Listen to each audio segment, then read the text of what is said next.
ایک شخص نے ایک خوبصورت لڑکی سے شادی کر لی. وہ اسے بہت محبت کرتا تھا، مگر ایک دن اس لڑکی کو جلد کی کوئی بیماری لگ گئی جس سے اس کی ساری خوبصورتی روز بروز کم ہوتی جا رہی تھی. ایک دن اس کا شوہر کسی سفر پہ نکلا. واپس آتے ہوئے اسے حادثہ پیش آیا جس میں اس کی دونوں آنکھیں چلی گئیں. خیر ان کی ازدواجی زندگی یوں ہی چلتی رہی اور اس کی بیوی کی خوبصورتی مزید کم ہوتی رہی.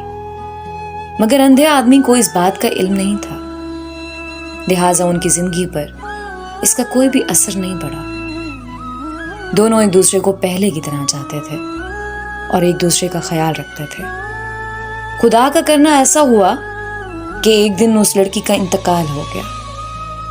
اس کا شوہر نہایت غمگین تھا اس صدمے سے جس کے باعث اس نے اپنا سب کچھ فروخت کر ڈالا اور اس شہر کو چھوڑ کر کسی دوسرے شہر جانے لگا.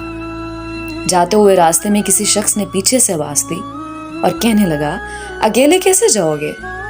اب تک تو آپ کی بیوی آپ کی مدد کرتی رہی، آپ کا خیال رکھتی رہی اور آپ کی آنکھیں بنی رہی. اندھے آدمی نے جواب دیا، میں اندھا نہیں تھا، میں اسے ایسے دکھا رہا تھا جیسے میں اندھا ہوں، کیونکہ اگر اسے یہ پتا ہوتا کہ میں اس کی بدصورتی دیکھ سکتا ہوں تو یہ احساس اس کی بیماری سے زیادہ تکلیف دیتا. اس لیے میں نے اندھا ہونے کا ڈرامہ کیا. وہ بہت اچھی تھی، میں بس اسے خوش رکھنا چاہتا تھا.